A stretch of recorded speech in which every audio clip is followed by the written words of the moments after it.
corporations and college endowments have been utilizing as a safe bet, long-term investment with high interest rates, virtually no volatility, and liquidity.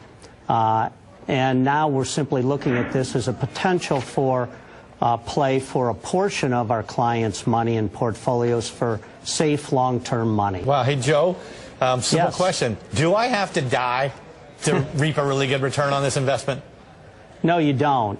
The reality is, when Adam was talking about crediting rates in the 4 to 4.5% rate of return, it's very competitive with certificates of deposit and money market, but it has the dramatic added advantage that you pay no income tax on those gains ever if it's structured and the withdrawals are done properly.